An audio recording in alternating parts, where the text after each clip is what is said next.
Então a gente começa apresentando, depois eu corto o começo. Tá bom. Então tá. Fala galera, beleza? Eu sou o professor Luciano. Eu sou a aluna Luna. Paulo Borges. Estamos aqui hoje com o Paulo Borges, que ele é um dos presidentes, ele é o presidente do Quilombo Guarani, um cursinho popular do qual eu faço parte. E a gente vai fazer uma entrevista com ele, uma dinâmica para conhecer um pouco melhor dessa pessoa, do QG, como que funciona, quais são os cursos que temos, né, aqui dentro. O cenário tá até diferente hoje, porque é a tomada externa hoje. Sim, a gente tá aqui na sede do Quilombo Guarani, no Vila Gilda. Então assim, ó, na ilha mesmo. Acho que muita gente aí do Petronila mora aqui, sabe, né, o quão longe é. E a gente está aqui na biblioteca, uma biblioteca aberta, uma biblioteca comunitária, que recebe o nome de Mazé. Que é minha mãe, falecida, né? Em homenagem a ela. Exato. E a gente quer conhecer um pouco da sua trajetória aí, como que foi esse processo de se entender como Paulo Borges hoje. E o QG, a construção do QG, como que foi, o corre, que a gente sabe que não foi nada fácil, né? Ser militante no Brasil nunca é fácil, né? Olá, obrigado pelo convite, pela oportunidade da gente estar aqui trocando uma ideia. Muito feliz, né, de fazer parte de um movimento estudantil.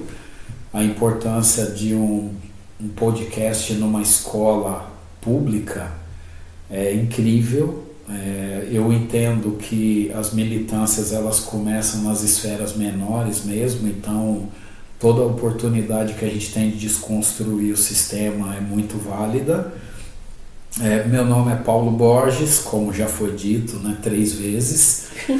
Eu sou natural de São Vicente, então eu nasci no litoral, sou fruto do negro drama, né, e parafraseando Racionais MCs aqui, minha mãe e meu pai saíram do interior quando eu ainda não era nascido. Eu já nasci em São Vicente, eles são originários do interior de São Paulo, próximo a Barretos ali, a terra do peão, do boiadeiro. E como a cidade é muito pequena, dificuldade de ganhar o pão, meu pai leva a família com os meus irmãos mais velhos para o litoral, para Santos. E aí a gente está falando de meados de 60, ali, anos 60. A gente está falando do cais, né? O porto é uma entrada e saída de mercadoria, de riquezas, de divisa do Brasil. Então um lugar que movimenta muito dinheiro. E o meu pai consegue se dar bem no cais, ele era estivador. Só que o cais também, como a gente estava falando, ele é entrada e saída de tudo que você imagina. Então ali você tem a prostituição muito forte, você tem o uso de drogas, álcool. E o meu pai é aquele matuto, né? O cara que vem do interior de São Paulo, não tem malícia, não tem vivência. E quando a gente percebe ali, eu era já bem novinho ali, meu pai estava no álcool, né? Virou alcoólatra e acabava espancando muito a minha mãe, enfim, a família, deixava a família passar muita dificuldade. Por que eu falei que tem a questão do negro drama? Porque o negro drama é exatamente o ser negro num país que te dá oportunidades muitas vezes de ganhar dinheiro, mas você não aprende o que fazer com o dinheiro, né? Quem é pobre no Brasil não aprende a lidar com o dinheiro. A gente percebe isso com muitos artistas, jogadores de futebol e etc, que a vida dá uma possibilidade de você prosperar, você ganha o cascalho, né, o viu metal, mas você não é preparado, você não tem educação financeira desde as tenras idades, né, como a classe média, os ricos e tal. E o meu pai acabou se perdendo também, por ganhar muito dinheiro e não saber o que fazer com ele. A minha mãe abandona o meu pai, eu tenho 4 anos de idade, e como ele tinha esperança de que eu ficasse ficando com ele, minha mãe retornasse, ele acaba me mantendo com ele. Então eu fico dos 4 aos 10 anos de idade vivendo com um homem solteiro, dentro de uma cidade louca como São Vicente, Santos ali, no cais. Minha infância praticamente toda ali foi no que a gente chama na época de a zona, né, que era o lugar dos bordéis, das mulheres da vida, e elas me ajudam a me moldar ali. É claro que essa consciência eu fui ter muito tempo depois e não enquanto eu estava ali. Chego em São Paulo com 10 anos e aí a vida de a grande maioria que vai me ouvir, claro, vou estudar na escola pública, fazer ali até o 8º ano, hoje é o 9º.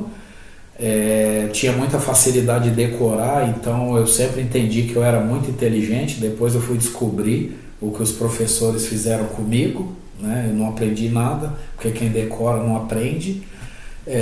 Aquela escola ali complexa, né? Periférica, enfim, aqui no extremo sul.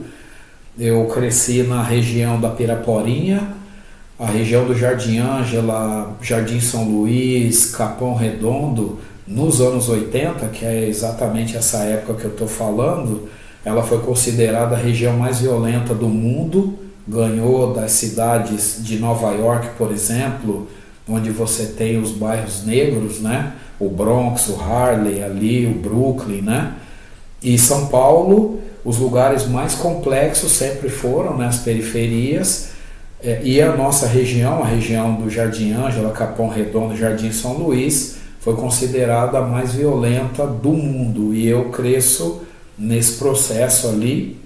Então a educação, a escola, é onde minimamente a gente conseguia viver bem, a gente conseguia se enturmar, ter amigos e tal, e eu achava que a escola era muito louca. Sempre gostei de estudar muito, os professores, hoje eu entendendo, né, a grande maioria, não sabia nem o que estava fazendo ali na escola, mas enfim, é um processo, né? Eles tinham uma vida naquele período reconhecida, né, pela sociedade. Então o professor, ele era uma carreira maravilhosa, e hoje eu entendo que a grande maioria que passou pela minha vida naquele período estava ali só por causa do dinheiro, né? E não por quem estava sentado ali na frente deles. O tempo passou, e aí, como naquele período terminar o ensino médio era o terminar os estudos, né? Hoje eu ainda escuto de alguns jovens, infelizmente, e algumas mães na quebrada, dizendo que o filho está terminando a escola, ou o próprio estudante falando isso, o que é lamentável, e eu também acreditava nisso. Fui trabalhar assim que eu terminei o ensino médio. Tive uma professora incrível, japonesa, que dava aula de história. Eu não sei se ela influenciou na minha escolha pela história, mas com certeza sim, né? Tô brincando aqui. E é claro, todos nós que hoje somos militantes pela educação vamos ter um professor incrível que marcou a nossa vida. Eu fui trabalhar e eu acreditava que eu era um cara que tinha uma vida digna, né? Eu trabalhava, curtia meus bailes black no final de semana, sempre gostei de dançar, black music, curtia a periferia, curtia ao extremo. Na juventude brinquei muito na rua, a gente ficava até tarde, enfim. E a criação por uma mãe solo, hoje isso me identifica muito, né? Eu tenho uma fala muito forte em relação à postura dos estudantes hoje em sala de aula e nas escolas, quando eles acreditam que o esforço das mães solos, e são a maioria dos meus estudantes, né, não tem um peso tão grande para que eles tenham o mínimo de envolvimento na escola, o mínimo de participação, de querer algo melhor, mesmo vendo o sofrimento dessas mães. Eu sempre tive minha mãe como referência. Hoje ela é que dá o nome à nossa biblioteca comunitária pública aqui no projeto, no Quilombo Guarani, Dona Maria José Borges, né? Biblioteca Mazé. E aí eu fui crescendo e fui trabalhando e tal, a vida tocando, curtindo muito, tomava minha gelada. Hoje não bebo mais, mas tomei muita cerveja, curti muito a vida, né? E era muito bom ser pobre, ser periférico. Eu não tinha uma consciência política, não tinha uma consciência do ser negro, não tinha uma consciência do ser pobre, não tinha uma consciência de exclusão social, ou seja, eu era o que hoje eu vejo aqui no território, na ilha, mais um, e tem muitos ainda em 2025, né? Hoje a nossa militância é para conseguir fazer com que os estudantes acordem, porque muitas vezes a gente não vai conseguir fazer com que os pais acordem. Os avós não acordaram, né? Os bisavós não acordaram. Então nosso foco é o estudante. Tocamos ali, quando eu tinha aproximadamente 37 anos de idade, mais ou menos, eu estava trabalhando numa empresa onde eu não ganhava mal, né? Pelo salário ali da época eu ganhava interessante ali o valor. Trabalhava na área administrativa, depois de ter passado bastante tempo trabalhando em telemarketing, subemprego, né? A gente não tem uma qualificação, o que sobra é o subemprego. Mas como comprava roupa, dava para tomar uma gelada e dava para curtir o baile, eu acreditava que eu era o cara, né? O negro foda na quebrada, né? E em um determinado momento eu me deparei com alguns jovens no meu trabalho. Eu tinha 37 anos ali, já era casado, pagava aluguel, enfim, já tinha 2 filhos nesse período, enfim, e mal dava para comer e pagar as contas, mas eu acreditava que estava tudo tranquilo, ainda não tinha virado a chavinha, não tinha encontrado ninguém que fizesse eu pensar um pouco mais no porquê das coisas, né? Por isso que é importante a gente entender que os professores, eles fazem toda a diferença, né, na nossa vida. E eu comecei a perceber que esses jovens, eles tinham em média 24, 25 anos mais ou menos, né? Eles ganhavam pelo menos 3 ou 4 vezes mais que eu na empresa. E o detalhe, eles trabalhavam pelo menos 7 ou 8 vezes menos que eu. E eu comecei a achar muito estranho. E tomando a nossa cervejinha na sexta-feira ali, que hoje a galera chama de happy hour, né? Eu questionei eles, né? Falei, mano, e aí, como é que você, porra, tem 20 e poucos anos, eu tô com meus 37 aqui, você falou pra mim que tá no segundo emprego, o outro tava no primeiro emprego e tal, como é que você ganha o que você ganha? Ele falou, eu sou formado. Eu falei, tá, mas o que é ser formado? 37 anos de idade eu tinha. Olha o tamanho da ignorância que o senso comum da periferia traz para as nossas vidas, né?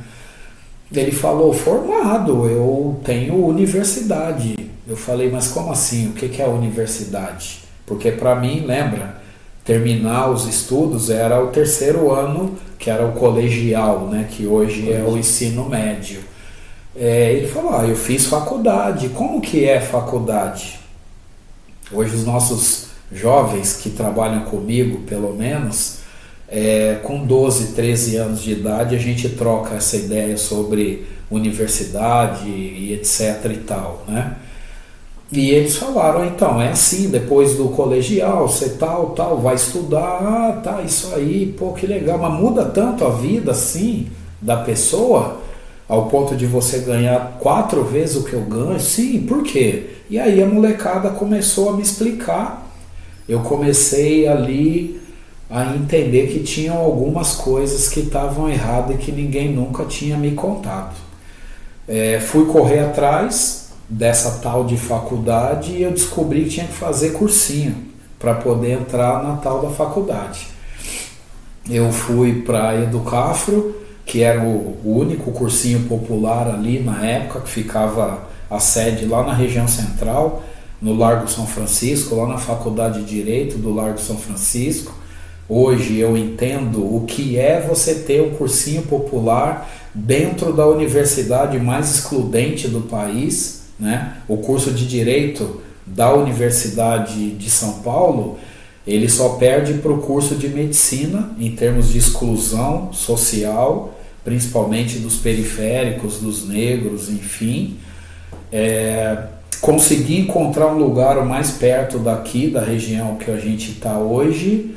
Eu tinha que andar uma meia hora para ir para o cursinho à noite, depois demorava mais uma hora para chegar até o ponto, para pegar o ônibus. Chegava em casa por volta de meia-noite e pouco para fazer o cursinho, saía de casa 4h30 da manhã para trabalhar.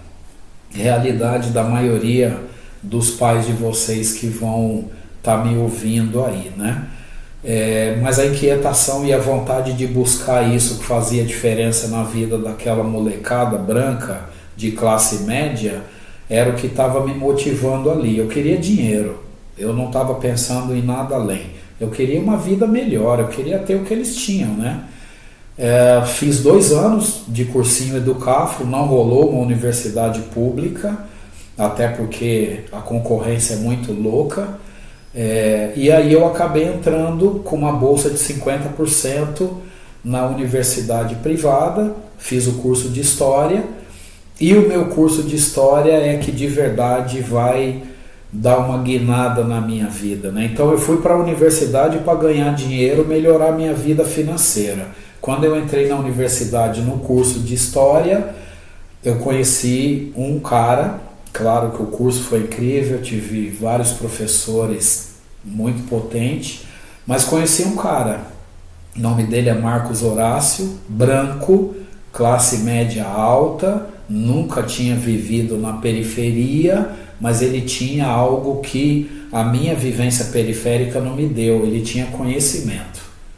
E ele começou a me passar o que ele tinha de conhecimento. Eu comecei, por exemplo, a me entender enquanto negro e periférico através dos livros que ele começou a me indicar, das leituras. Depois disso, eu já fazia parte das religiões de matriz africana, né? Eu sou da Umbanda, desde sempre, minha mãe sempre foi, então desde os 10 anos, quando eu chego em São Paulo, eu já estou envolvido nesse universo. Hoje eu sou o que a gente chama de Pai de Santo, Babalorixá, enfim, etc. E o candomblé também já estava na minha vida, mas eu não entendia por que eu estava ali, né? Ele era só um caminho espiritual, enfim, muito mais uma prática ancestral da minha mãe ali do que o que eu entendia que fazia parte para minha vida, né? E aí o curso de História também, através desse cara, ele sabe dessa minha trajetória com as religiões de matriz africana, Marcos Horácio, e ele fala: pô, Paulo, dá uma lida nisso aqui também, pô, lê isso aqui também. E aí a leitura, né, para vocês que estão me ouvindo e entendendo o que é a leitura na vida do ser humano. Eu já com meus 39 ali, para 40 anos de idade, começo a me apropriar de leituras pertinentes e pontuais. A minha infância, eu li o quê? História em quadrinho. Não tinha livro, né? A biblioteca sempre foi muito longe.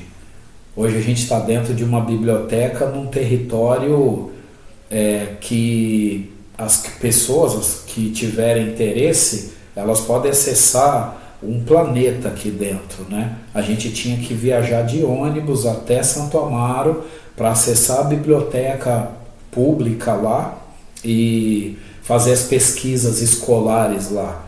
Hoje a gente fica aqui quase que implorando para a galera acessar a nossa biblioteca e tirar um livro da prateleira e levar para casa ou ler aqui mesmo, né? É mais uma loucura da minha cabeça, a biblioteca. E detalhe que antes era muito mais difícil, né? Em relação a transporte. Não era. Se hoje, onde a gente mora, vocês que moram no Vila Gilda sabem o sofrimento que é a gente sair daqui para ir para Santo Amaro. Imagina ali, ó, tempo atrás, como que era. 40 anos atrás, né? Essa loucura da biblioteca.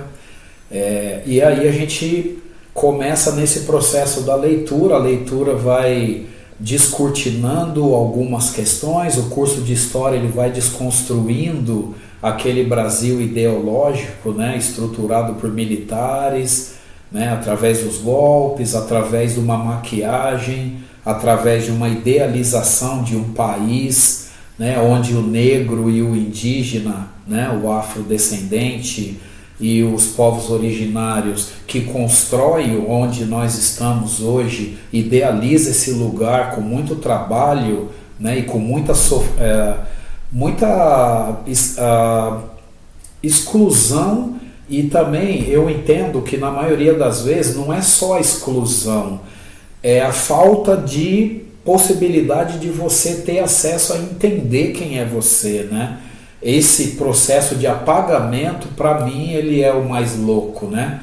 E aí eu vou descobrindo por que o nome das ruas são nomes de militares, na grande maioria das vezes, mesmo em lugares afastados como o nosso.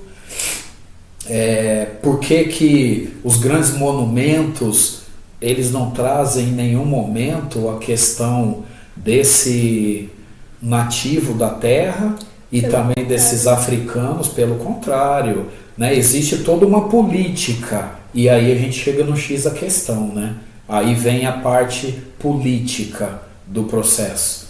Eu começo a entender que a nossa vida é uma grande política, né? O que a gente come, o que a gente veste, o que a gente assiste, a educação que nós praticamos dentro da sala de aula, o bairro que nós moramos é uma política de embranquecimento e de limpeza do Brasil em um determinado momento da República, pós-expulsão, né, entre bilhões de aspas, da família real do Brasil. Você tem uma república e aí os militares vão criar todo um contexto de limpeza dessas cidades brasileiras, e limpeza não é no sentido de deixar limpinho, cheiroso, não. É deixar bonito para o europeu ver, e esse negro ele é afastado, jogado para o entorno, para o que a gente chama as margens, né?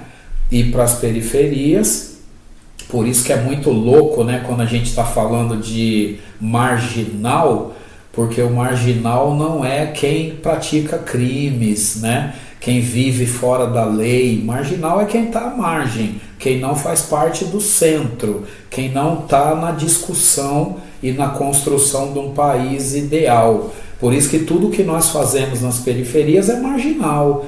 Então nós temos cursinhos populares marginal, temos uma literatura marginal, que nós escrevemos também, temos uma cultura marginal, que o nosso povo também nas periferias constrói cultura. Então nós somos todos marginais, né? Porque vivemos à margem.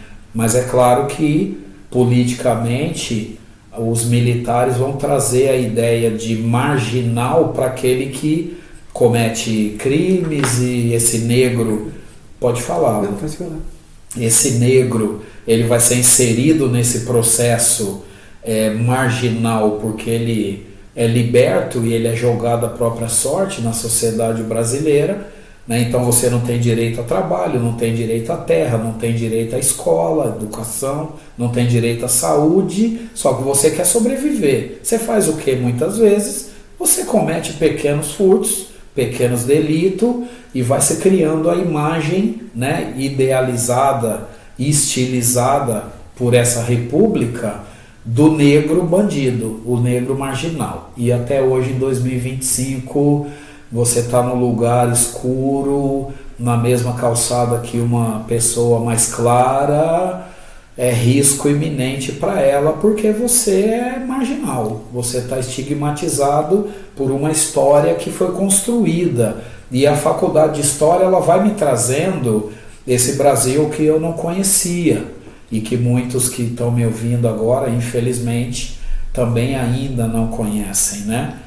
Pode falar. Que você estava falando da questão da consciência, quando você cria essa consciência.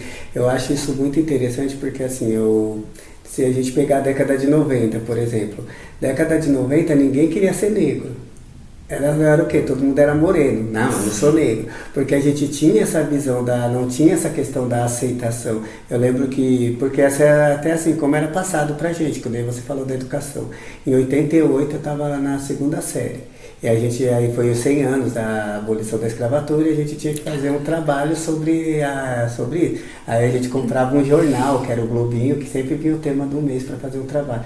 E assim, Princesa Isabel, ela era a heroína. Sim, e assim a gente vai crescendo de que o negro era aquela pessoa, tipo, que não tinha cultura, não tinha nada, e eles foram pegados e jogados aqui como bicho, era bicho. E não só isso. Mercadoria. E ninguém queria ser um descendente de escravo, ninguém queria ser, não, então ninguém era negro. Então para você entrar num debate sobre a questão do negro, era difícil, porque o próprio negro, a gente não tinha essa questão.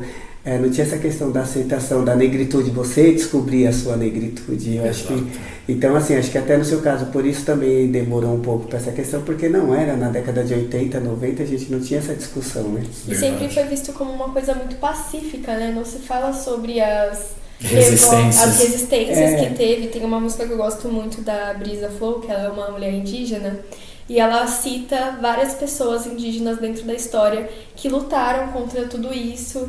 E quando eu vi aquela música, eu falei, cara, a gente não escuta sobre essas pessoas, né?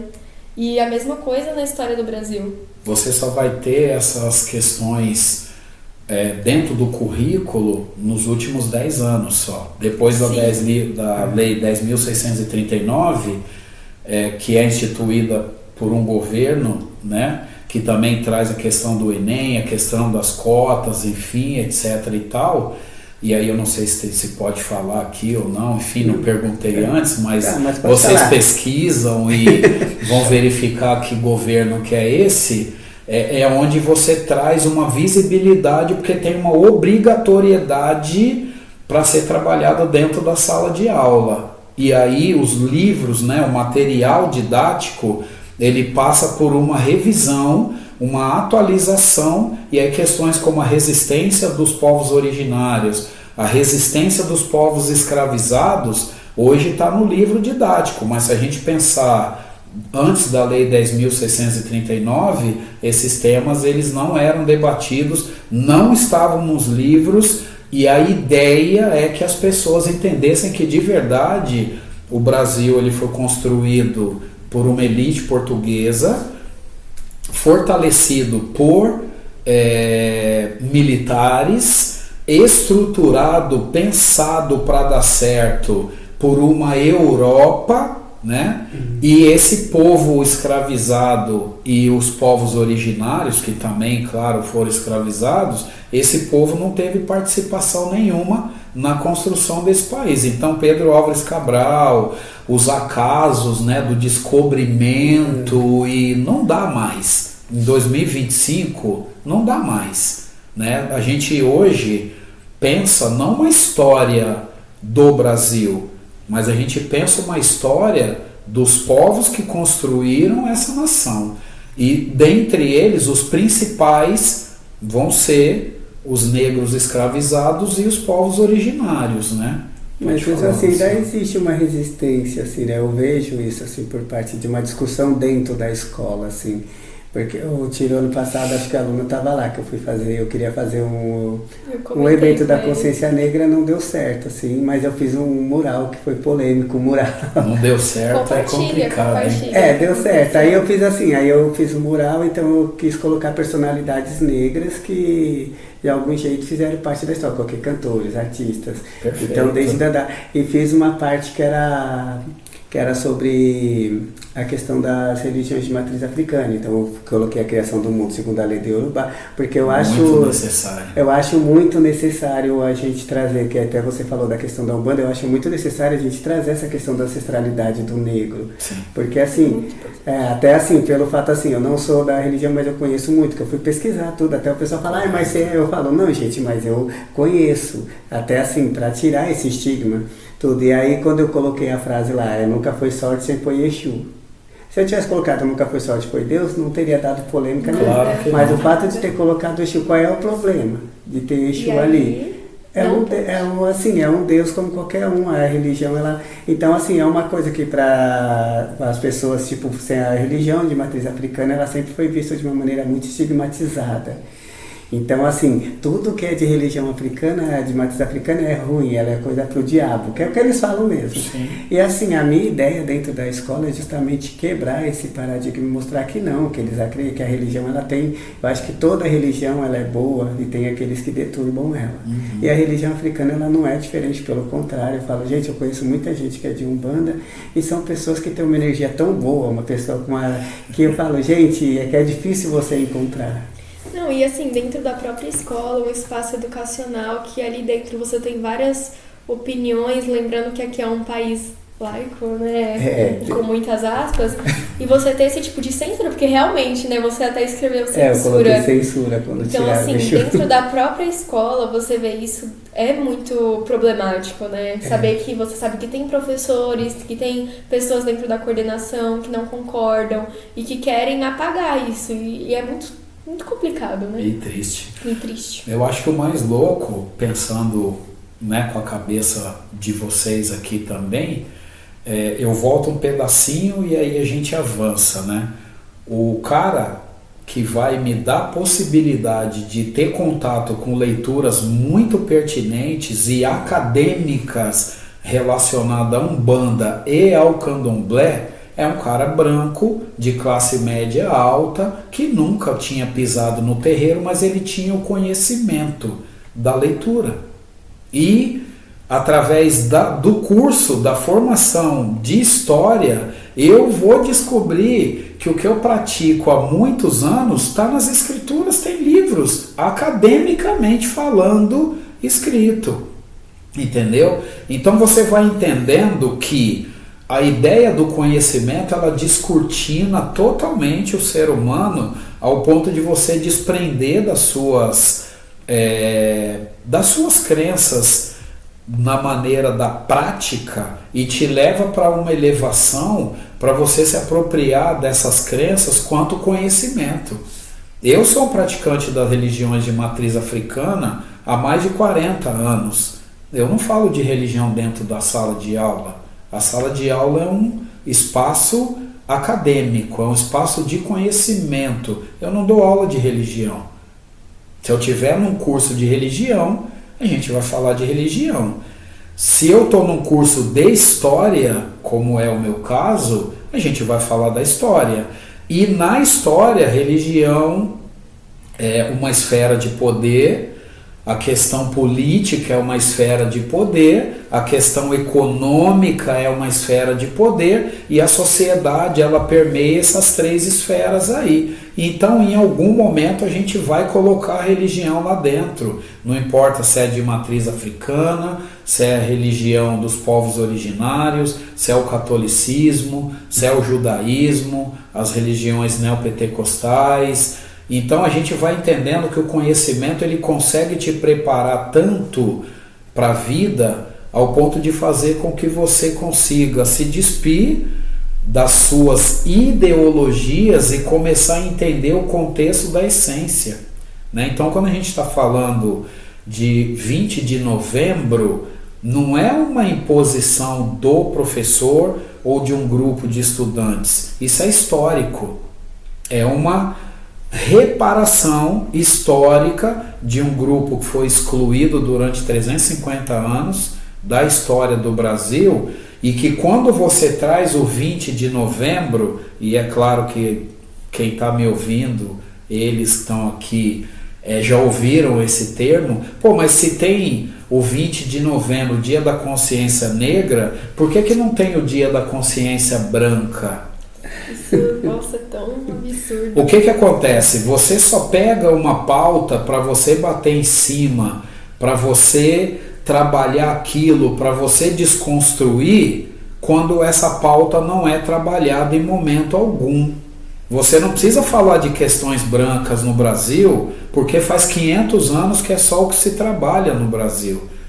Então você não precisa falar do homem branco, da mulher branca, dessa suposta superioridade e etc. Não, porque isso está posto. O que você precisa? Trabalhar o que ficou de fora. Você precisa trabalhar o que a história não trabalhou. Então a gente está falando de intolerância religiosa dentro de um espaço de conhecimento, que é a escola. O que a gente tem certeza absoluta? Existem pessoas ali dentro que ela tem um diploma que infelizmente não quer dizer nada. Ela não tem conhecimento nenhum sobre, por exemplo, as religiões brasileiras.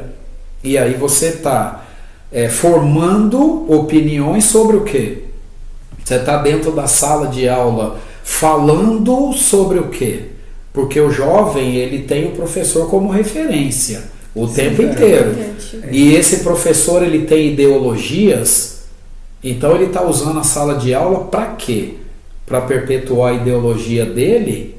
Mas na verdade não é esse o contexto, né? A sala de aula é para a gente fazer provocações. A gente precisa tirar o estudante da zona de conforto, precisa colocar ele em um lugar onde ele nunca esteve, e quando ele se sentir incomodado, a gente fala, vai pesquisar, vai ler, vai estudar, pô. Você quer saber mais? Se apropria, busca. Não é o que eu tô te dizendo enquanto professor, é o que a história está trazendo. Se você não concorda, você precisa ler. Você não pode só questionar por questionar, você tem que buscar o conhecimento. Então, quando a gente tem a Lei 10.639 e hoje, mais de 10 anos depois da lei, existem professores dentro de uma escola que não concordam que você fale das religiões de matriz africana, você tem certeza absoluta que mais de 10 anos depois da lei, esses professores não se inclinaram minimamente para poder ler sobre esse contexto, porque ele entende que é um problema de preto. Não é. É um problema do Brasil. Eu acho que é o problema a gente como sociedade mesmo, assim, porque eu falo, gente, o primeiro ano que a gente fez consciência negra na escola, deu uma polêmica, porque a gente falou, não, a hora do desfile vai ter várias coisas, mas o desfile a gente vai colocar só aluno negro para desfilar. Aí o pessoal, mas aí tá criando uma divisão dentro da escola. Eu falei, não, gente, não tá criando uma divisão. Teve uma professora que ela de filosofia, ela ainda usou o termo apartheid. Olha o termo que ela usa. E assim, os alunos entenderam a nossa proposta, isso que foi mais legal, assim. E os outros alunos, que a gente falou, gente, o momento de fala é deles. Aí tinha até um aluno que ele era muito crítico, né? Ele, professor, você vai participar do Dia da Consciência Negra Branca? Aí ele, se eu fosse você, eu colocaria uma peruca black, faria um blackface e viria com uma roupa da Zara, porque a Zara se importa muito, né, com o negro, assim, por causa da questão da loja da Zara, que avisava quando o negro entrava na loja. Então, assim, aí você tem essa resistência. Então, assim, eu falo, gente, os alunos hoje em dia, eu acho que uma coisa que é legal é que eles têm acesso à informação. Sim. E eu falei, a escola, então eles vão trazer muito debate lá de fora para dentro da escola. A escola não pode se negar a fazer esse debate, porque faz parte da construção do aluno. Por exemplo, quando eu falei lá do cartaz, eu ia desistir de fazer o cartaz. Sim. Aí veio um aluno para mim e falou, professor, você vai fazer um painel sobre os orixás? Eu falei, vou. Aí ele, nossa, professor, que legal, que eu sou da Umbanda. E ele falou, Mei, é super legal você fazer isso, porque a minha religião ela é vista de uma maneira tão negativa que eu tenho até medo de falar que eu sou da Umbanda e a pessoa começar, tipo, não querer mais falar comigo, tudo. Então, assim, eu acho que a gente tem essa importância dentro da escola de trazer esse debate, trazer essa visibilidade, mesmo com toda a resistência. Eu acho que vale a pena, assim, que eu estava prestes a desistir. Quando o aluno veio e me falou disso, eu falei, não, gente, por esses alunos que estão aqui eu vou fazer. Fiz sozinho, porque não deixavam eu tirar aluno para me ajudar, mas fiz, passei lá uma semana fazendo o painel. Eu falei, não, agora é questão de honra deixar esse painel pronto. E assim, teve amigos meus que são da religião que ficaram tão felizes, assim, assim, nossa, não acredito, eu perguntei pra você, mas você já viu isso na sua escola? Nunca, nas minhas outras escolas nunca teve isso. Eu falei, cara, é muito importante, né? E esse ano a gente quer fazer uma coisa bem legal também, muito maior. Né? A gente fica pensando o quanto nós temos enquanto sociedade, né? Igual o Luciano está falando, a gente ainda precisa avançar, né? Uma sociedade digna não é uma sociedade que cerceia e que coloca cada um no seu quadrado. É uma sociedade que se entende como um todo, né? Eu estava acompanhando muito de perto, através de vários veículos de comunicação, a questão do São João, né? As festas juninas e julinas e a riqueza da cultura brasileira, que ela vai se perdendo, né? Principalmente aqui no Sudeste. Então você tem uma sociedade heterogênea, pessoas de todo lugar do Brasil, e quando as pessoas chegam aqui, essa ideia do você se ver, você não se vê mais, né? Então o nordestino, ele tem os lugares onde ele vai, que é os quadrados ali, ele só fica ali. O pessoal negro, né, o afrodescendente, já tem as tribos, o pessoal que se entende como indígena, afro-indígena, já tem as tribos, o que se entende como branco já tem as tribos. E que lugar é esse? Eu fico tentando entender, entendeu? A periferia, ela é muito rica porque ela é eclética, né? A periferia, as pessoas se entendem, na grande maioria das vezes, claro, né? Hoje tem uma galera que está na periferia, no meio do nada, como eu costumo dizer, né? Atolado na lama, mas aí ele tem um carro de 100 mil, 120 mil reais, e a casa dele, a rua é asfaltada, e ele já acha que ele mora nos jardins, né? Então tem umas paradas bem loucas hoje que eu tenho observado na quebrada. Mas o que acontece, só para fechar? Quando você está na quebrada, as pessoas vivem um caos extremo em tudo e isso conecta. Então você vê uma galera mais envolvida e essas tribos elas diminuem, mas ainda existe, mesmo na periferia. As questões religiosas elas só são tão fortes no Brasil porque as pessoas não têm conhecimento histórico.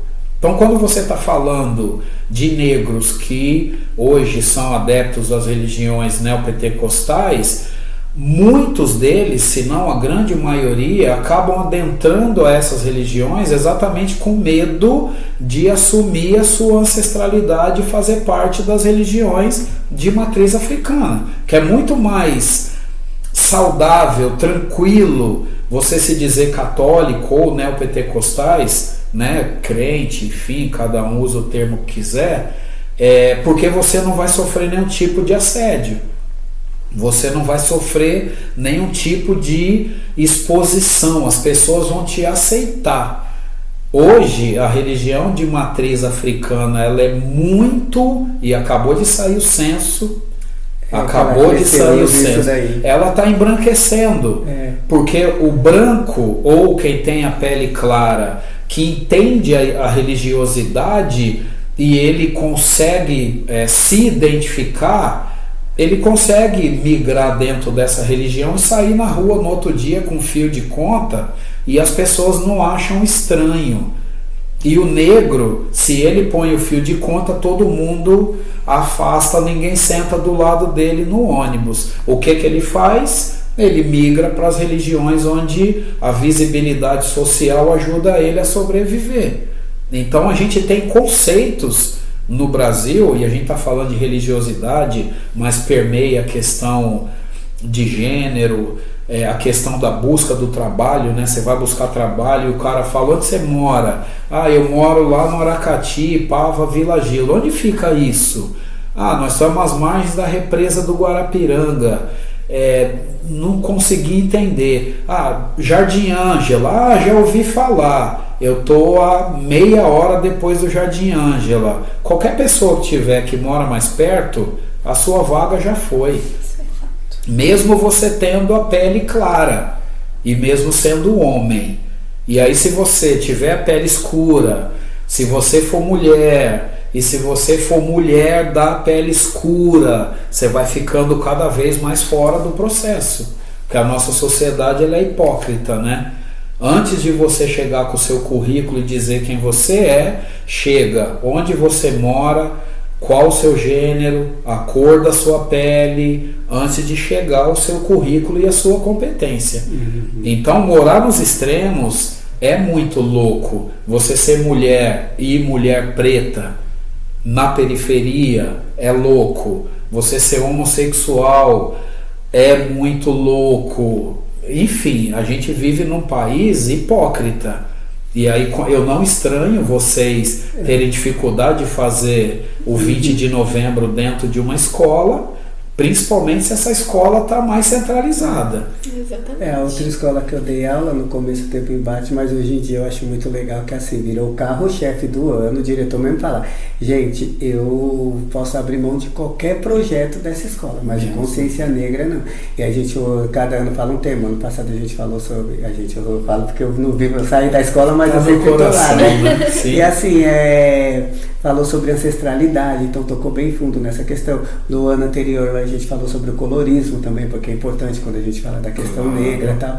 E assim, é um projeto que a escola abraçou, os alunos abraçaram, tanto é que os alunos do Fundamental, eles não participam, é um projeto do médio. Mas quando eles chegam no médio, eles já estão loucos para participar. Claro. Então assim, a gente cria, e é isso que eu fico olhando assim, uma coisa que me deixa muito inquieto na escola atual, é justamente isso. É a falta de consciência de muitos alunos da questão da negritude dele. E às vezes assim, não é nem a falta, é porque o aluno não tem espaço. Porque conversando com os alunos, eu começo a perceber, por exemplo, ano passado eu tinha muitos alunos empolgados para fazer o projeto comigo.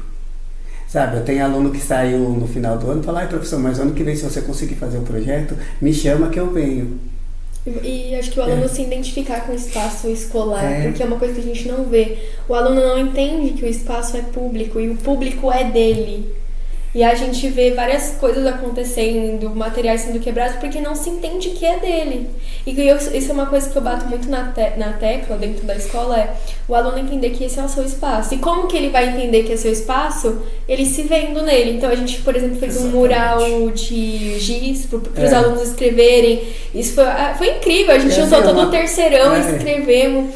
Depois o pessoal das outras turmas, então assim, é incrível isso. E é uma coisa simples, é um mural lá com o de giz que cada semana fica para um período fazer e os alunos adoram, nem que seja o aluno para colocar o arroba dele ali, sabe? Mas é a marca dele, pô, legal, olha o que eu posso fazer na escola. Aí talvez ao invés de escrever naquela carteira, que é uma carteira que ele vai usar até o final do ano, escreve ali numa lousa que é um espaço para ele, o espaço é de vocês. E sobre quando a gente fala da quebrada, eu tive uma aula de história no primeiro ano, eu nunca vou esquecer esse professor.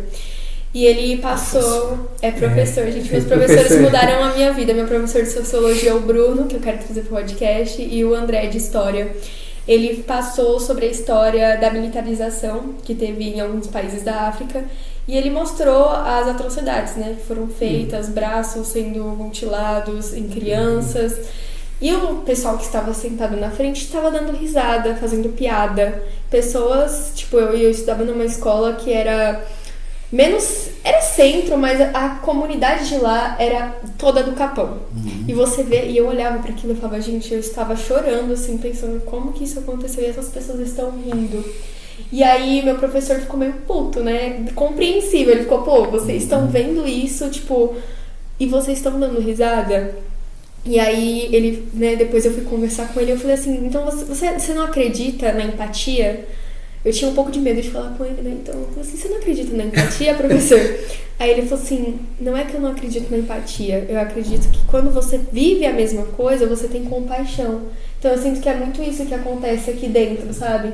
A gente tem os contatos que a gente tem essa diversidade, principalmente cultural, porque a gente sabe, a gente veio do mesmo lugar, a gente pega ônibus lotado todo dia, às vezes com a mesma pessoa, sua vizinha que acorda às 5 da manhã e você que tá indo pra escola estão indo junto. Pra um corre, mesmo que seja diferente daqui, né? Tipo, a gente se vê, né? Assim, consegue se ver mais um no outro. O fato de ser filho de mãe solo, a grande maioria que nem assim, minha mãe também. Minha mãe, ela teve que criar 5 filhos sozinha, assim. Então, assim, quando eu falo com meus alunos minha história, assim, que nem eu contei pra eles uma vez a minha trajetória, até chegar na faculdade, tudo. Aí uma aluna até começou a chorar, assim, que ela falou, nossa, professor, eu falei, gente, mas eu não tô fazendo isso que eu não quero. Não é vitimismo, não é vitimismo. É para mostrar que o caminho não é fácil, mas dá para chegar, possível. gente, é possível. Isso. Eu não quero que vocês desistam aqui. Eu quero que a gente continue. Então, para mim não foi fácil. Eu falei, eu fui entrar na faculdade com 26. Aí eu falei, isso prejudicou no profissional que eu sou hoje? Não. Acho que a gente cria uma casca grossa quando a gente chega. Nós estamos mais prontos, né? Que nem assim, eu fui dar aula na escola pública, eu fui criar de escola pública, então quando eu cheguei lá, eu já tinha noção do que eu ia esperar. Claro. Então assim, aí uma vez eu dava aula numa escola que a menina, ela estudou na USP, fez o estágio dela na escola lá da USP e tudo, ela caiu numa escola pública, primeiro ano, as salas lotadas, ela em 2 meses pediu exoneração. Correu. É porque não foi preparada. Pegando esse gancho, eu vou para a segunda parte daquela pergunta inicial da aluna, primeira pergunta. Então, quando eu consigo me estruturar durante a licenciatura, eu fiz os 3 anos, né? eu já sou outro homem, né? Então eu sou um cara de mais de 40 anos de idade, entendendo a minha ancestralidade, a minha religiosidade, por que que eu estava na periferia, por que que a minha família era uma família periférica, o que aconteceu com o meu pai é um processo histórico, né? Então ele não foi fraco, ele foi mais uma vítima do processo. O fato da minha mãe ser mãe solo com 7 irmãos ali, só o mais velho era casado, eu fui entendendo que aquilo também não era algo exclusivo da minha família, infelizmente, era algo muito comum entre as pessoas que viviam no lugar onde eu vivia ali. A criminalidade tão grande nas periferias, a questão do álcool, né, a violência, eu também fui entendendo por que isso é um processo histórico também. O conhecimento ele foi descortinando a minha cabeça para várias vertentes, e aí eu fui para a escola pública. Quando eu cheguei na escola pública, a primeira coisa que eu fiz foi tentar entender a escola que eu passei para poder olhar a escola que eu estava chegando. Esse foi o meu primeiro projeto, vamos dizer assim, dentro da educação. Então, quando eu entro na escola pública, é a mesma que eu estou até hoje, aqui no território, eu estou pensando a escola que eu estudei e a escola que eu tinha, que eu estava entrando para trabalhar agora. Lembrando que eu fui para a escola para ganhar dinheiro. Eu precisava dar uma vida melhor para minha família, certo? Certo. E aí eu fui entendendo o ser humano que estava ali dentro da escola, eu fui entendendo que escola é essa, pública, o que essa escola faz com os estudantes na maior parte do tempo. Eu fui entendendo os professores que estavam dentro daquela escola, a proposta que muitos deles tinham para os estudantes, e a gente não está falando que é inconsciente ou consciente, eu estou falando da ação, né? Palavras que colocava o sonho das crianças na lata do lixo, na maioria das vezes, né? Uma ideia de, olha, o meu salário ele cai no final do mês, você estudando ou não, complicado, não é verdade. O seu salário depende do sucesso dessa galera, é para isso que você se formou, ou deveria. Então a ideia não é, se você quiser estudar, vem aqui, por que você não estuda? Me fala, você entende a importância disso aqui na tua vida? Porque você está tratando com o ser que está em construção, o estudante está em construção. O ser pronto, até que prove o contrário, dentro da escola, é a gestão e os professores. Eu não sei se eu estou dizendo besteira, mas na minha cabeça isso é fato. Quem está pronto ali, quem buscou esse lugar para trabalhar ali, ganhar o pão ali, buscar felicidade, sentido para a sua vida, foram esses adultos que estão lá. Os estudantes, na maior parte das vezes, eles estão ali por questões sociais, né? Então, olha, você tem que ir para a escola para poder ser alguém na vida, né? Os pais falam, como se você não fosse um ser, desde quando você foi concebido, como se você já não estivesse transformando a vida da tua família. Desde quando você foi concebido, sua mãe mudou totalmente a vida dela quando ela descobriu que estava grávida. Já começou ali a transformação que você traz para esse planeta aqui. Se você nunca pensou nisso, pensa, né? Mudou a vida do teu pai. E é claro que ele está pensando só no financeiro no começo, né? O quanto o teu nascimento vai mudar a vida dele, que ele vai ter que trabalhar mais, vai pagar mais conta.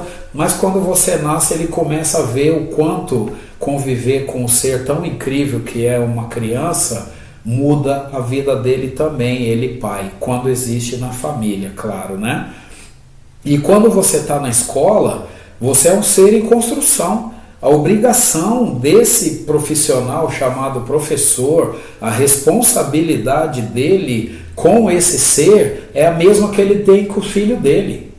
E não é o que a gente vê na prática, né? Na prática, infelizmente, os professores tratam os filhos deles de uma forma e entendem que o estudante é um outro ser, que não tem nada a ver com ele, né? Quantas vezes eu já não ouvi, não, mas eu não tenho nada a ver com ele, ele é um problema da família dele, ele só está aqui na escola e eu também só estou aqui na escola. O que ele está fazendo na escola e o que você está fazendo lá, né? Essas inquietações me remeteram a uma escola que eu tinha estudado muito tempo antes, e o que eu percebi, infelizmente? A estrutura é a mesma. E eu estou mais de 10 anos na mesma escola, a estrutura é a mesma. Ah, mas é essa escola aí? Não, é a educação pública brasileira, é a mesma, de 300 anos atrás, de 350 anos atrás, é a mesma. É uma escola onde você faz tudo para parecer que é, mas efetividade no que é feito, nada.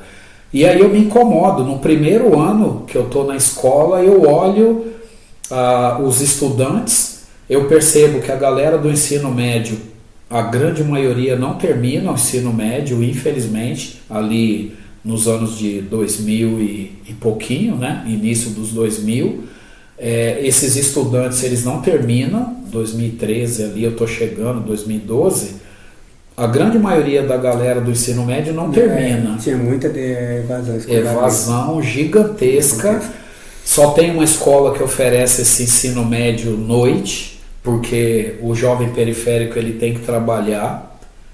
Hoje o cenário é razoável, né? Tem as PEIs, tem algumas outras escolas de Santo Amaro para cá que oferece o ensino médio manhã, tarde, e dá opção para esse estudante que entende que o trabalho não é urgência ali, a família também, mas nesse período 2010 para frente é o trabalho.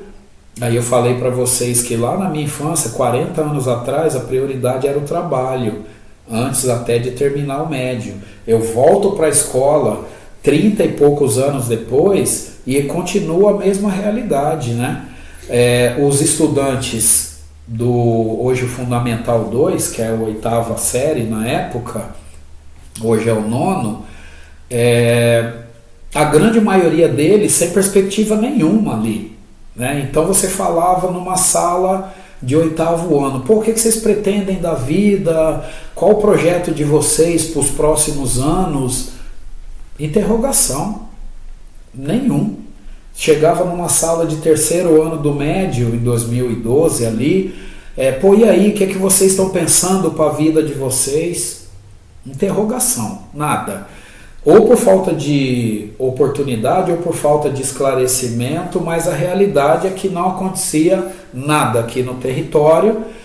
Eu consigo convencer 3 parceiros ali e falei, a gente precisa fazer alguma coisa. Eu não vim para essa escola para fazer nada, a não ser ganhar dinheiro e melhorar minha vida financeira, mas eu estou vendo que o universo tem um outro projeto, uma outra proposta para a minha vida. E a gente começa a idealizar um cursinho preparatório para os estudantes do 8º ano entrarem nas ETECs, nas escolas técnicas. Por quê? O que a gente pensou ali no começo, né? O que eu pensei? Se a chance desse cara terminar o ensino médio é muito grande, ele vai trabalhar, certo? Certo. Do quê? Qual a qualificação? Nenhuma. Vai ser mão de obra barata, vai ganhar o mínimo, vai tomar cervejinha, curtir a família. O que isso me remeteu? A minha vida. Falei, porra, se tivesse sido bom para mim, eu não teria que ter ido para a universidade com quase 40 para ter me repensado e estar entrando nessa escola agora para trabalhar. Então não é bom. Se ele vai para uma ETEC e ele entende que no final do 3º ano do médio ele não quer à universidade, pelo menos ele é uma mão de obra mais qualificada, vai ter um trabalho mais digno, enfim, vai entrar numa empresa com mais estrutura, pode ser que ele faça cursos ali para complementar e a vida dele vai ter um pouco mais de possibilidade. Então a gente investe no projeto da ETEC, ali no começo, 2013, 2014 também, e 2015 a gente recebe alguns parceiros que estão comigo até hoje, 14 anos, eles estavam em 2014, desculpa, estão comigo até hoje. E o que eles fazem? Eles já são universitários e todos daqui do território. E um deles estava na universidade pública, estava na USP, entrou também tardiamente, todo um contexto e tal, né, que é o Elvio. E eles falam, legal, ETEC tá super dando certo, a molecada tá entendendo, mas e o povo do ensino médio? A gente vai só largar eles lá? A gente só vai fazer de conta que é isso mesmo, que eles não têm que sonhar, não têm que ter perspectiva?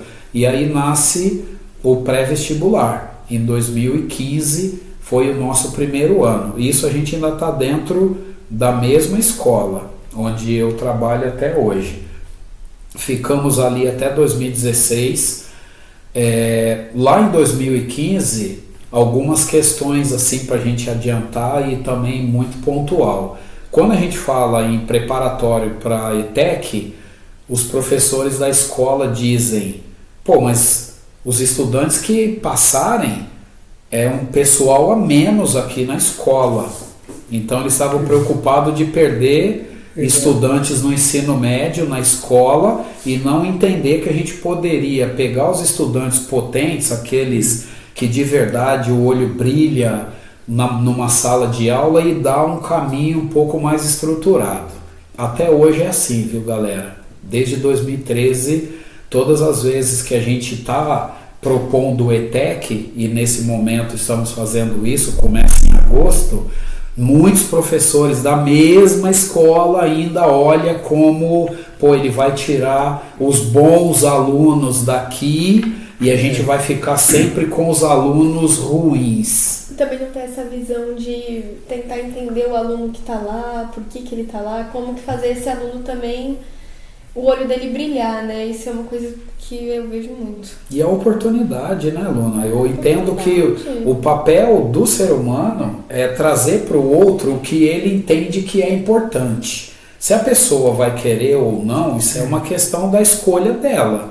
Mas nós, enquanto professores, educadores, hoje, por exemplo, eu falo de ETEC, falo de universidade, falo de intercâmbio, enfim. E aí, uma grande maioria, no dia a dia ali, a gente vai vendo que para ele é muito novo, ele demora a cair a ficha, mas já tem outros que a gente está falando e o olho já está brilhando. Professor, como é que é isso aí? Nossa, que louco! Então a gente precisa jogar para o universo e aí cada um abraça o que acha interessante. E aí a gente avança, ficamos algum tempo lá na escola, depois não deu para continuar, porque é um espaço político a escola, né? E aí a gestão começou a entender que a gente atrapalhava e, enfim, saímos, fomos para outros lugares, migramos, 2017, 2018, voltamos para o território. Nosso sonho sempre foi ter uma sede própria, né? Continuamos na luta, cansamos de ficar em espaços públicos que eles são políticos e a gente foi pagar aluguel em 2019, o Quilombo Guarani, ficamos 19, 20, 21 e 22 pagando aluguel. Aí a gente teve que, infelizmente, começar a pedir uma contribuição para os estudantes para manter o projeto, mas aí as aprovações começaram a aumentar, a popularidade também começou a aumentar. Em 2016 nós montamos, junto com outros parceiros que tinham 2 polos de cursinho, a Rede Ubuntu de cursinhos populares, né? Eu e o Elvio somos idealizadores, junto com o Rafael Cícero, junto com o Renato Fonseca, junto com o Paulo Ricardo.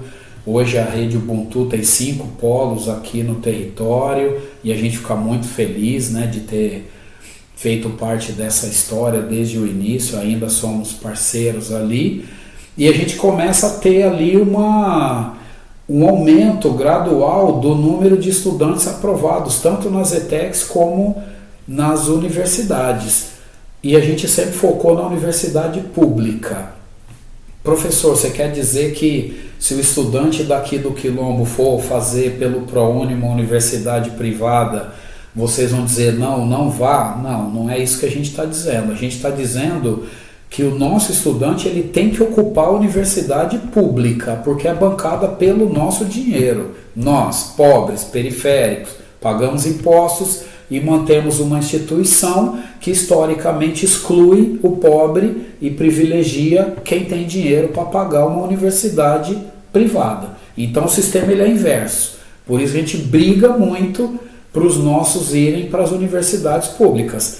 E também porque é nessas universidades públicas onde o ensino tem mais estrutura e onde os nossos também podem quebrar mais um paradigma. Quanto mais pobres e periféricos a gente tem na universidade pública, mais a gente mostra para o sistema, olha como nós temos capacidade, a gente só não tem oportunidade de ralar de igual para igual. Nosso sonho é que não tivesse cursinho popular nas periferias, que nós tivéssemos escolas públicas dignas e que os nossos estudantes fossem tão preparados quanto os estudantes de escolas particulares para poder ralar no vestibular de igual para igual e entrar por mérito, sem cotas. E como não existe, isso é uma utopia e nunca vai existir, então tem que ter cotas sim, porque historicamente a gente foi excluído, e essas cotas têm que trazer o povo afrodescendente e o afro-indígena também, o indígena, para dentro, porque a história ela não pode parar.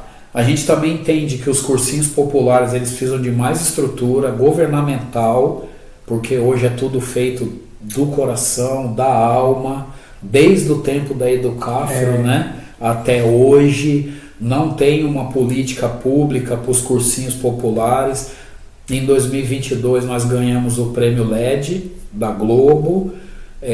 Em São Paulo nós disputamos com mais de 3.500 projetos, ficamos entre os 5.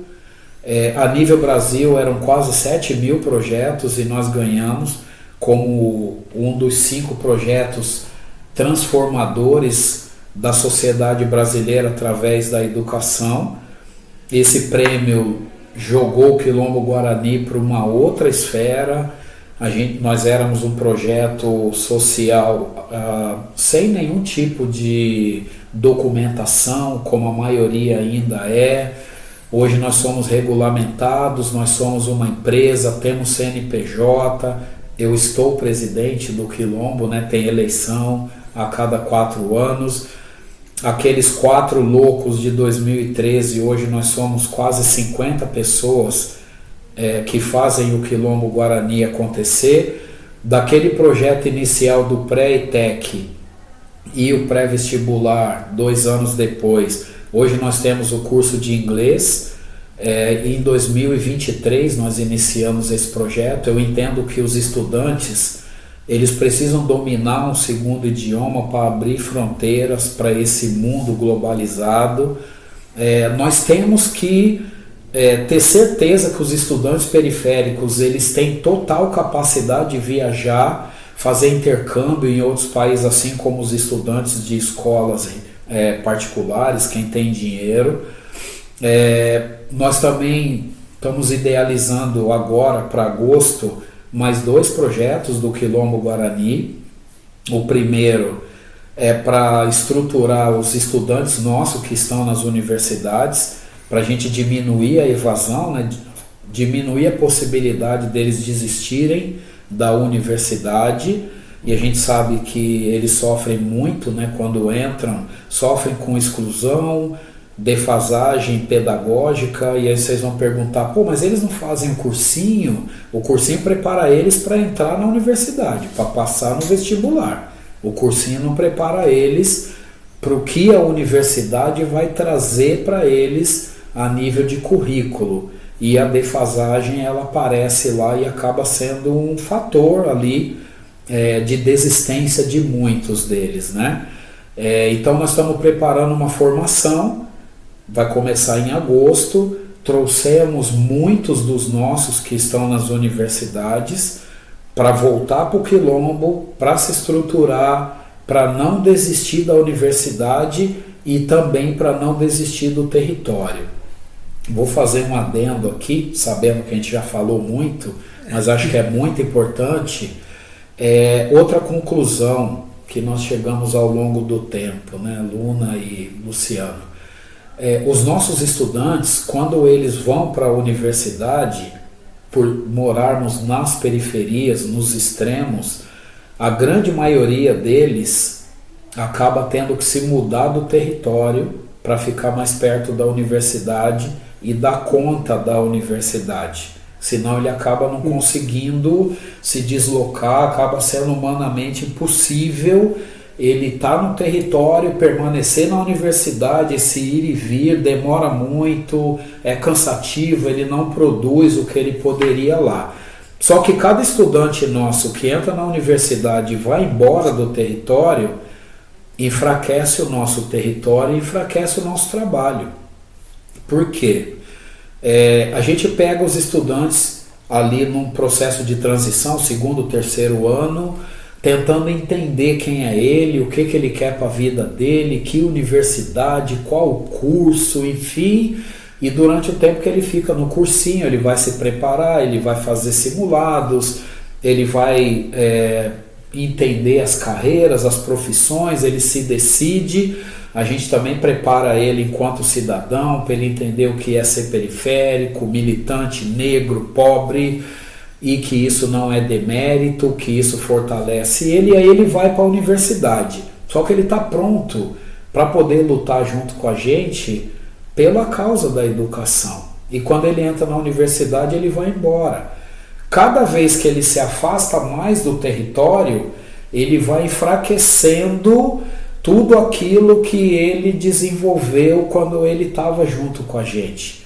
A academia ela tem esse poder, né, de minimizar essa militância, e aos poucos ele vai entendendo que ele já conseguiu, os outros que vierem tem que correr, que é a meritocracia, né?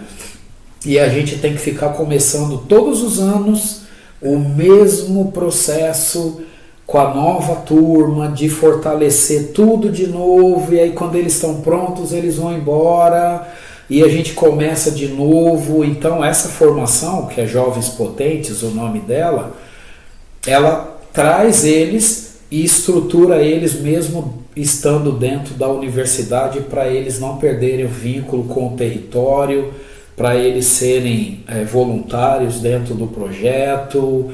E aí a gente entende que eles ficam mais fortes porque a gente está junto.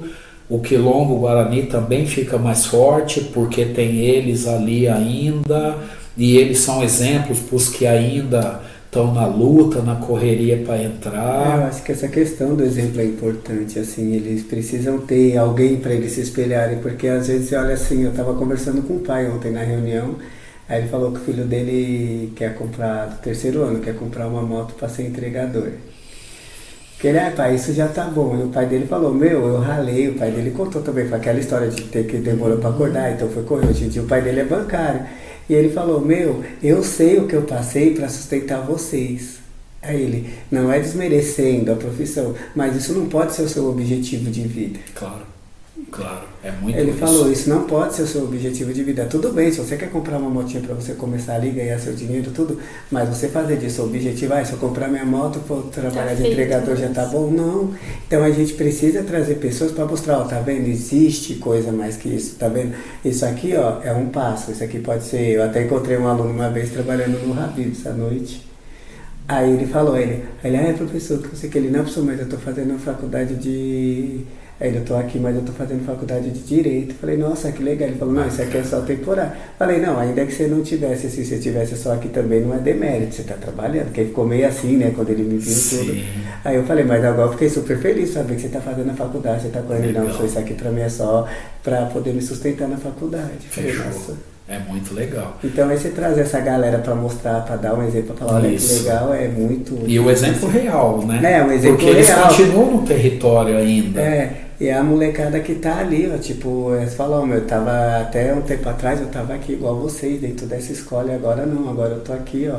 Então vocês também podem chegar aqui. Então acho que a questão do exemplo é muito importante, porque... Bacana. Uma vez na Educaf a gente discutiu isso, que as crianças, tipo, quando pegava a criança pequena, a profissão, elas falavam, costureira, eu quero ser isso, porque era a profissão que eles viam dos pais. Eles não tinham uma referência de um engenheiro, não tinham uma referência de um advogado, não tinha uma referência de outras profissões que não fosse ali engenheiro, que fosse ajudante de cozinheira, tudo. É o espelho, né? É o espelho. Quando essa galera volta hoje, a gente já fica feliz. O 5º projeto nosso é uma outra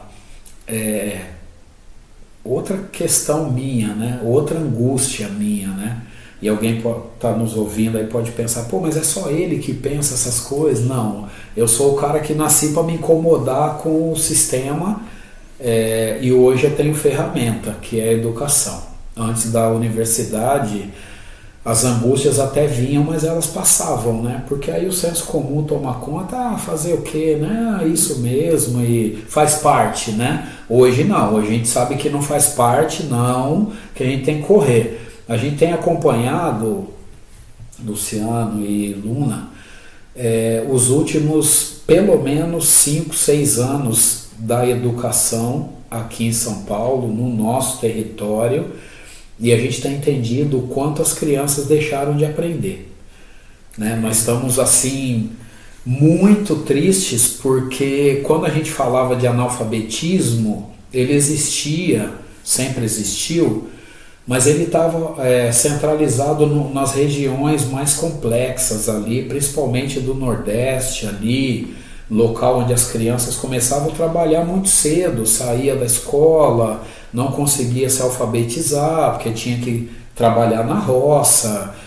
A gente não pode admitir que São Paulo, a maior metrópole do Brasil, uma das 5 maiores do mundo, tenha esse tipo de realidade. Em 2025 não dá, né? E é o que a gente tem visto dentro das escolas. Cada vez mais as crianças, eu trabalho do 6º até o 3º do médio. Cada vez mais as crianças chegam no 6º ano lá na escola e eles não são alfabetizados. A gente está se deparando com uma realidade assim que na minha cabeça, eu comento com a galera, eu não sei se em algum momento alguém vai conseguir me convencer que faz parte. Tem criança que escreve e não lê. Não faz parte. Não, é loucura. Tem criança que escreve e não lê.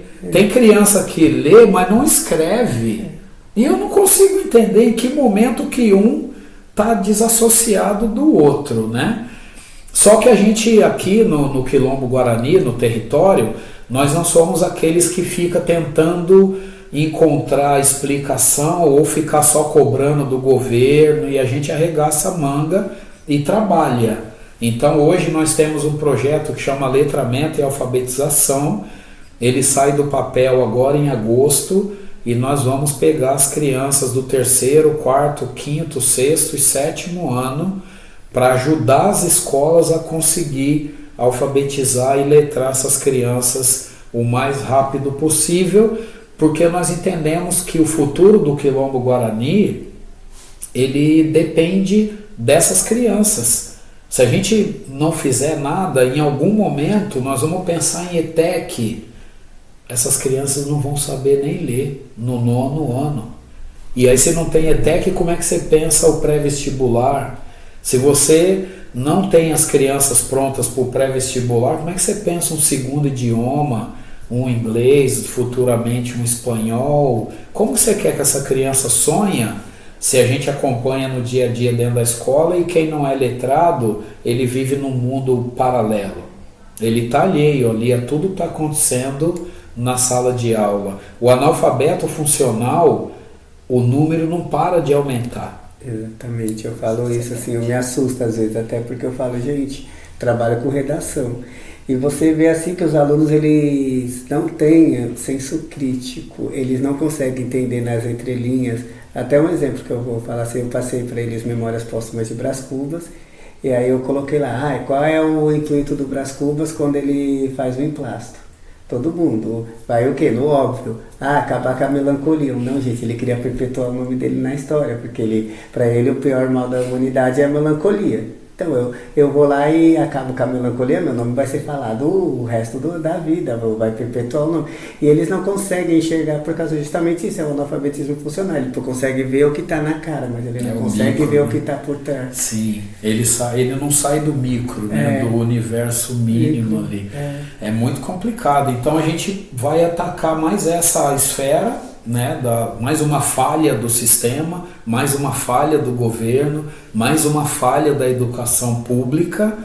Não é o nosso papel, nem é a nossa obrigação. A nossa vida é o caos, a gente não consegue, né, a gente sempre brinca, não dá tempo nem de ir no banheiro, nem de comer, mas a gente consegue fazer uma educação de qualidade aqui no Quilombo Guarani, indo para os finalmente, para quem está nos ouvindo.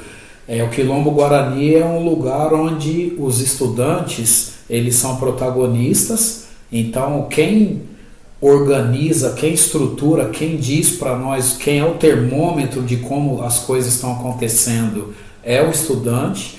Nós temos uma área de comunicação no Quilombo Guarani formada por estudantes, o nosso setor de eventos é formado por estudantes. A secretaria, nós temos estudantes que fazem parte da secretaria, biblioteca, quem toca a nossa biblioteca são os estudantes, os jovens potentes também, tem uma estudante também que está junto ali fazendo acontecer, o nosso coordenador pedagógico do pré-ETEC e do pré-vestibular é um estudante também. Enfim, o Quilombo Guarani ele é um lugar onde esses estudantes eles entendem a importância deles na sociedade, entendem a importância da educação na vida deles e da sociedade. E acho que, assim, para finalizar, principalmente eles entendem que a sociedade brasileira ela é formada por pessoas que são mentes pensantes. E essas mentes pensantes, elas estão em todos os lugares do Brasil. Ela não é uma exclusividade da elite, não é uma exclusividade das escolas particulares, ela não é uma exclusividade de um povo que tem a pele mais clara, de quem se denomina homem, enfim, não, ela é eclética. Então esse conhecimento, esse saber, ele precisa estar em todos os lugares. E o Quilombo Guarani nasceu para tirar as pessoas da zona de conforto, para incentivar e motivar os estudantes a buscarem um caminho, um sentido para a vida deles através da educação. Hoje, com esses 5 projetos implementados em agosto, nós vamos atingir uma média de 400 estudantes aqui no território. Temos a nossa sede própria, graças ao LED, aos parceiros que vieram depois, financeiros, né? O Instituto Max Fabiani nos ajuda muito. Fazemos eventos culturais, porque não tem nada culturalmente aqui no nosso território. A gente está jogado aqui, né? A própria sorte. Então fazemos evento literário, vamos fazer a festa junina, fazemos os aniversariantes do mês, onde a garotada enfeita o espaço, dita qual é o tema, a gente ouve música, coloca a comunidade aqui dentro para poder se divertir e tentamos assim, a todo custo, que eles entendem que eles são multiplicadores, né? Acho que a grande questão, o legado que vai ficar do Quilombo é que o Quilombo ele não é do professor Paulo Borges que idealizou e que hoje ainda está aqui como presidente, né? O Quilombo Guarani ele é dos estudantes. Eu perco o sono muitas vezes pensando na possibilidade de daqui a algum tempo eu não ter mais condições, né, de tocar o Quilombo e eu não ter a molecada que vai olhar e falar, não, eu saí daí, eu vou voltar e eu vou tocar o Quilombo porque ele é importante para o território, para a sociedade brasileira, para os estudantes do território. Eu fico muito preocupado, né, porque a gente trabalha com sonhos e o sonho deles é fazer a universidade, e quando eles vão para a universidade, muitos deles não voltam. O sistema acaba cooptando ali, né? Fazendo com que ele entenda que o dinheiro é muito importante, como eu pensei um dia. Não vamos esquecer disso. Verdade, né? A gente tem isso. A gente corre esses riscos. O capitalismo, ele é isso, né? Em algum momento você precisa sobreviver. O dinheiro está entrando e você vai se afastando do social, do olhar para o outro, do se preocupar com o outro. Então eu me preocupo com o futuro do Quilombo Guarani. Eu vejo poucos entrarem com tanta vontade de mudar o mundo. Normalmente eles querem mudar só a vida deles, como eu também pensei um dia, né? Ainda bem que a vida me mostrou que eu estava equivocado, a espiritualidade me colocou no meu lugar. Isso aqui é uma missão ancestral. Eu sou muito feliz aqui com tudo que a gente tem feito. Convido todos os que nos assistirem a vir conhecer o Quilombo Guarani, conhecer o que é um cursinho popular, conhecer uma coletividade, é um lugar de resistência. Quilombo é um lugar de acolhimento, onde as pessoas são muito bem-vindas para contribuir, é um lugar de fala. Então hoje nós estamos aqui no podcast, mas nós fazemos roda de conversa todos os meses, e todos os meses o protagonista das rodas de conversa são os estudantes. A gente traz um tema norteador ali, um fio condutor, provoca eles e aí solta e deixa eles trazerem as contribuições, né? É difícil um lugar de fala hoje. Até na escola, né? É difícil. É difícil, assim, eu acho que o Quilombo Guarani, acho que ele tem uma função muito boa nesse sentido. Eu acho que a gente precisa trazer jovens mesmo, porque eu acho que eu não tenho muita convivência assim, né? Eu sou da Sul, mas lá do outro lado. Sim. Então, assim, ver assim que, tipo, a resistência que tem aqui dentro, assim, tipo, ver que as pessoas aqui estão fazendo a diferença, assim, é muito legal, é muito... Eu acho que eu, como professor, vendo outro professor também, tendo essa ideologia, tendo essa corrida atrás, acho que é até gratificante, assim. Eu acho que foi uma experiência muito boa a sua história de vida, assim, eu achei muito legal, muito interessante. A aluna falava muito de você, eu falei, não, tem que ir lá, a gente vai sim. Eu enchi o saco do Luciano. E era isso mesmo? Você achou que... Não, achei que até bem sentido. Melhor assim, faz todo sentido. Eu acho que é um trabalho fundamental, importante e que tenha muitos anos aí, que continue crescendo bem mais, assim, adorei estar aqui, acho que foi um aprendizado, assim, para mim estar aqui nesse momento. É uma troca, né, Luciano? É uma troca. O Quilombo, a aluna já fala, claro, o Quilombo ele foi aprendendo ao longo do tempo que o que estrutura de verdade uma sociedade é a troca, né? Então aqui no Quilombo ele é um lugar de troca. Eu aprendo todo dia com a garotada, né? Eu sou muito jovem exatamente por isso, tenho 28 anos de idade, né? É essa troca. Eles me ensinam o tempo inteiro. Eu sou o mais velho de toda a estrutura e na maior parte do tempo eu sou o cara que mais ouve e o que menos fala, que eu entendo que a gente aprende muito mais quando ouve do que quando a gente tenta impor o que nós entendemos que é o correto, né? Então o Quilombo ele é um lugar de aprendizado porque as trocas são constantes.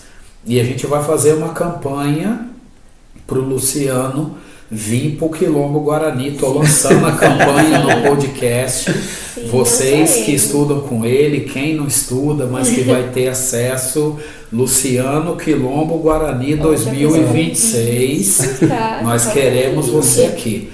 Por que é importante, Luciano? Você acredita na educação e na transformação através da educação. E pessoas que acreditam na educação, o Quilombo Guarani precisa muito dessas pessoas. Eu acho importante, eu sempre falo assim, gente, o dia que eu chegar numa sala dos professores e só começar a reclamar, eu saio. Acabou. Porque eu falo, isso aqui deixou de fazer sentido. Que eu falo assim, eu brinco com os alunos sabem como é que eu sou, eu falo, eu não gosto de você. Mas assim, eu acho que a educação para mim é onde eu me sinto bem ali, junto com os alunos. Ela vem na sala lá no Petro, onde eu fico no intervalo. É isso que eu ia comentar, no intervalo é passa intervalo com a gente. Porque eu acho que é ali que eu tenho que estar. Eu converso, eu acho que assim, eu tinha professores que falavam, professor não tem que ser amigo de aluno. E eu falava, gente, eu falei, eu sou muito próximo dos alunos, eu converso com eles abertamente sobre tudo, mas isso não tira a minha responsabilidade, nem a minha autoridade de sala de aula. A hora que eu tiver que ser firme, eu vou ser firme. A hora que eu tiver...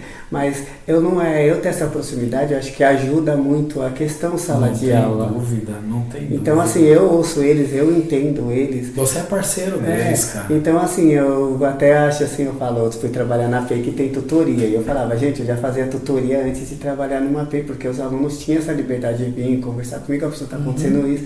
Eu acho que a gente precisa quebrar esse estigma dentro da escola, professor-aluno. Legal, cara. Não, eu acho que essa hierarquia, essa barreira, né? Não, gente, todo mundo tá ali, acho que é uma a sala de aula, eu até brinquei quando eu fui para a NIF, eu falei, gente, eu acho que a questão da educação, ela é uma troca.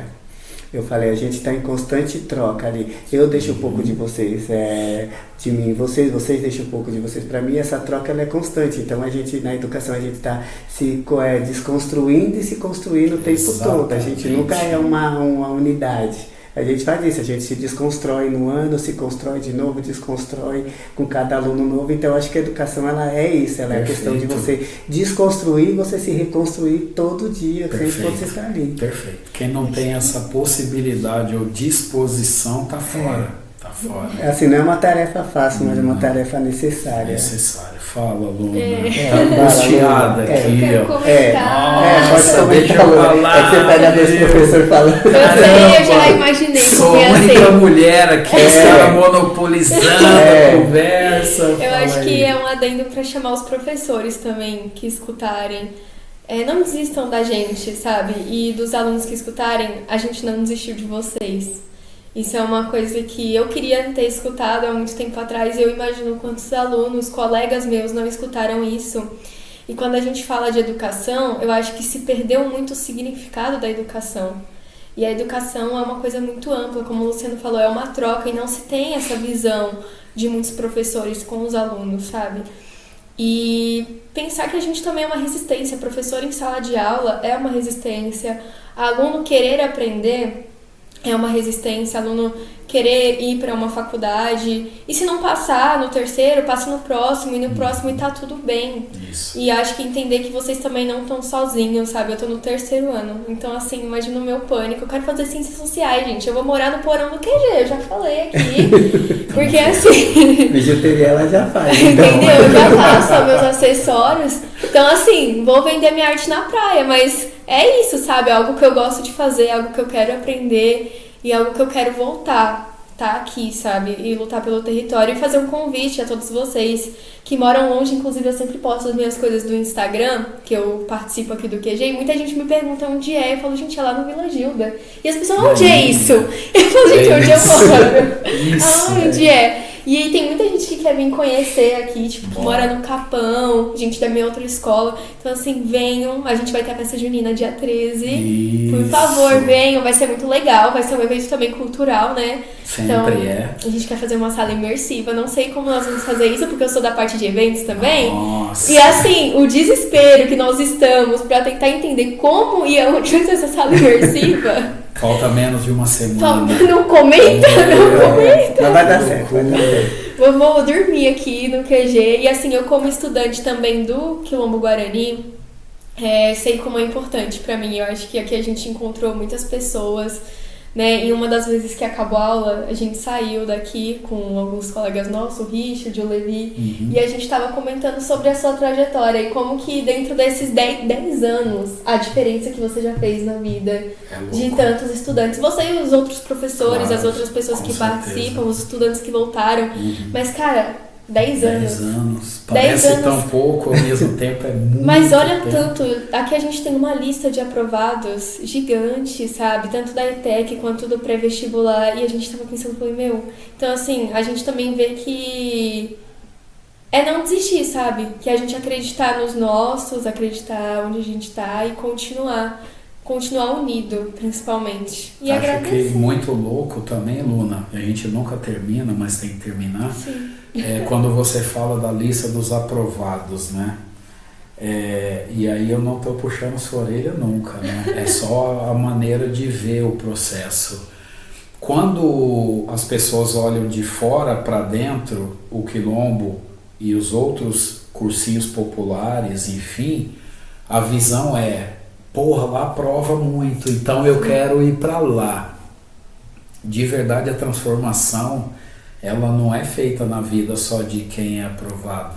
A transformação é feita na vida de todos que acessam um cursinho popular. E aqui eu coloco no plural mesmo, o Quilombo Guarani, ele é um dos cursinhos populares existentes no Brasil.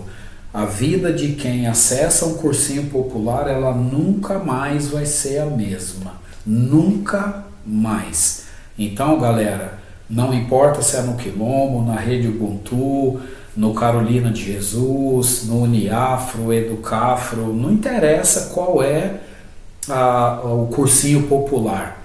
Uma vivência, nem que seja no 3º ano, o ideal para nós é que seja no 2º, nem que seja no 3º ano, uma vivência num cursinho popular é pro resto da vida. E é totalmente diferente dos cursinhos que são pagos. Nada Totalmente. A ver. Aqui o nosso foco é uma construção de um ser humano crítico, exatamente. Um ser humano que ele se entende e ele é protagonista. Ele entende que ele não tem que ficar no vitimismo.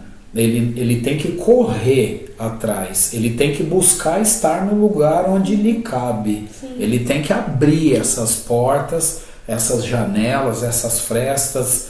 Então, uma vivência num cursinho popular é fundamental na vida de qualquer estudante periférico, pobre no Brasil. Sim. Pode ter certeza. De fato, a gente tem as rodas de conversa aqui que eu acho que é de extrema importância. Surreal.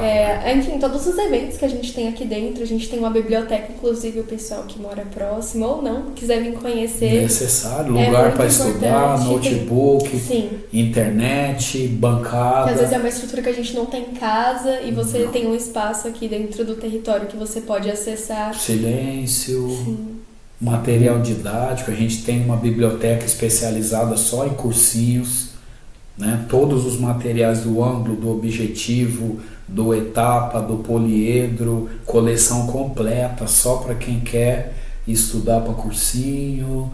Hoje os estudantes do Quilombo, eles almoçam aqui no sábado, entram às 9, ficam até às 17, até às 5 da tarde, almoçam aqui, têm acesso a uma plataforma através de uma parceria, tem uma biblioteca exclusiva para eles. Enfim, a gente dá para eles o que nós não tivemos e o que a gente entende que é digno e necessário para qualquer estudante brasileiro, não importa de onde. Vamos chamar eles para o evento do Instituto Federal do dia 26? Sim, isso eu ia comentar. Eu estou com a blusa... Deixa eu dar uma... Levanta aí, deixa a galera aqui, ó, ver. Tô com a blusa do Instituto Federal.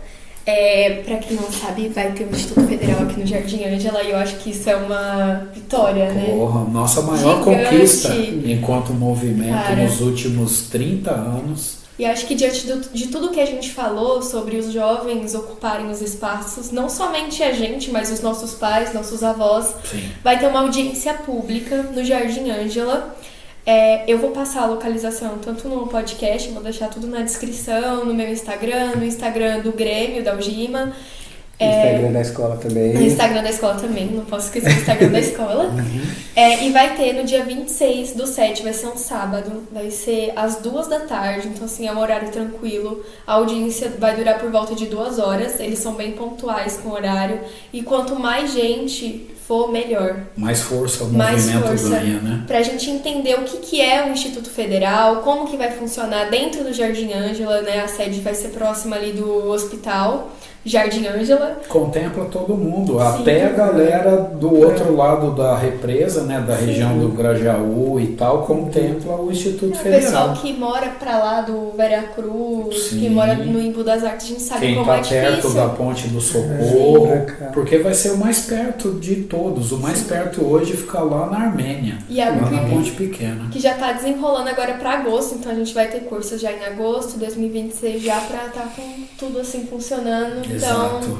uma das regiões que era a mais perigosa do mundo, hoje vai Isso. ter um Instituto Federal, isso é sensacional.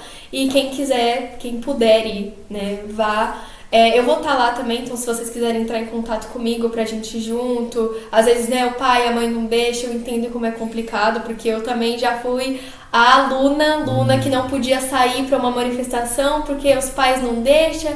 Mas assim, conversem comigo, vai uma galera também que eu conheço, a gente vai junto. Vocês não estão sozinhos. Né? É mais um formato de evento do que de Sim, manifestação. E é bem tranquilo, né? bem tranquilo, é um evento. Eu digo assim, no total, que às vezes muitos pais ficam inseguros, gente, é super tranquilo. Sim. No outro foi realmente uma conversa para os estudantes, para os professores, para as pessoas da região entenderem o que é o Instituto Federal.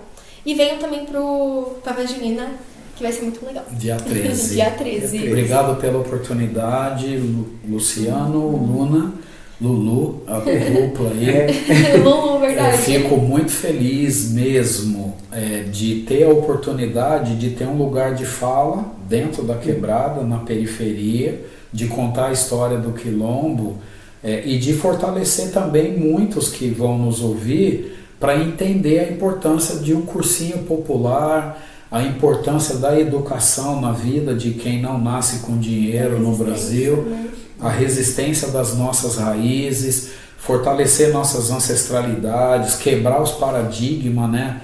Aquele filho, filha que vai ser o primeiro a entrar na universidade, na família.